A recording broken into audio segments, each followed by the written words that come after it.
বাংলা ও ইংরেজি দুই ভাষাতেই তার সাবলীল দক্ষতা চোখে পড়ার মতো।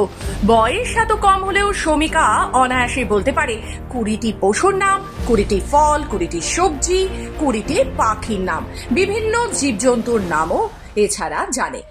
শরীরের অংশের নাম, নিজের নাম, ঠিকানা, পরিবারের প্রত্যেক সদস্যের নাম, শুধু তাই নয়, এ থেকে জেড পর্যন্ত অসংখ্য শব্দও সে অনর্গল বলতে পারে।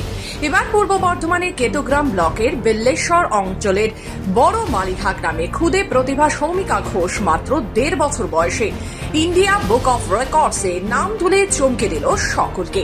মাত্র 1.5 বছরের শৌমিকার অসাধারণ মেধা ও ভাষা দক্ষতা দেখে অভিভূত হয়েছে রেকর্ড বই কর্তৃপক্ষ। শৌমিকার বাবা মানব ঘোষ ও মা শিল্পা ঘোষ দুজনেই মেয়ের এই সাফল্যে অত্যন্ত আনন্দিত। তবে এই কৃতিত্বের পেছনে সর্বাধিক পরিশ্রম করেছেন মা শিল্পা। নিজের অনন্য পদ্ধতিতে প্রতিদিন মেয়েকে নানান বিষয় শেখাতেন তিনি। মেয়ের প্রতিভার ভিডিও মোবাইলে ধারণ করে ইন্ডিয়া বুক অফ রেকর্ডস এর কাছে পাঠিয়েছিলেন বাবা মা। ভিডিও দেখে কর্তৃপক্ষ বিস্মিত হয়ে সরাসরি যোগাযোগ করেন শৌমিকাদের সঙ্গে। এরপরই শৌমিকাকে দেওয়া হয় এই বিশেষ সম্মাননা।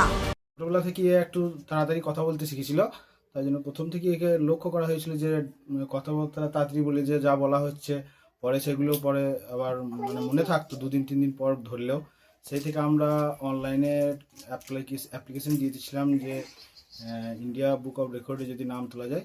তো অনলাইনে অ্যাপ্লাই করার পর ওর কিছু ভিডিও বানিয়ে দিয়েছিলাম, সেই ভিডিও থেকেই ও এই অ্যাচিভমেন্টটা পেয়েছে। কত বছর বয়স? এ যখন অ্যাচিভমেন্ট পেয়েছিল তখন 1.5 বছর ছিল, এখন 20 মাস বয়স। প্রথমে যখন ওর 9 মাস বয়স ছিল তখন থেকে ওকে কিছু ছবি কিছু দেখালে পিকচার ও দেখে মনে রাখতে পারতো। তারপর আমরা ওকে জিজ্ঞাসা করতাম 2-3 দিন পর ও সেটা বলতে পারতো। এই থেকে ওর যখন 1.5 বছর বয়স হলো তখন আমরা অ্যাপ্লাই করেছিলাম India book of রেকর্ডসে।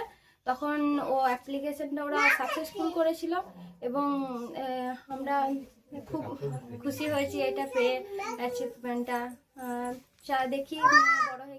Indian book of রেকর্ডসে নাম উঠেছে, আমরা শুনে খুবই খুশি, বা পাড়ার যারা আছে তারা সবাই খুব খুশি হয়েছে ওর এই নজির বা কৃতিত্বে। আর আমরা চাই ও আরো বড় হোক, আরো বড় কিছু করুক, আমরা সেই আশাই করছি। পরিবারের একমাত্র সন্তান শৌমিকার এহেন অসাধারণ কৃতিত্বে খুশির হাওয়া পরিবার থেকে শুরু করে সমগ্র এলাকা জুড়ে। প্রতিবেশীরাও তার প্রতিভায় মুগ্ধ। ছোট্ট মেয়েটির এই কৃতি এখন গোটা অঞ্চলের কাছে গর্ব হয়ে দাঁড়িয়েছে। পূর্ব বর্ধমান থেকে সুমন বিশ্বাসের রিপোর্ট, খবর বাংলা।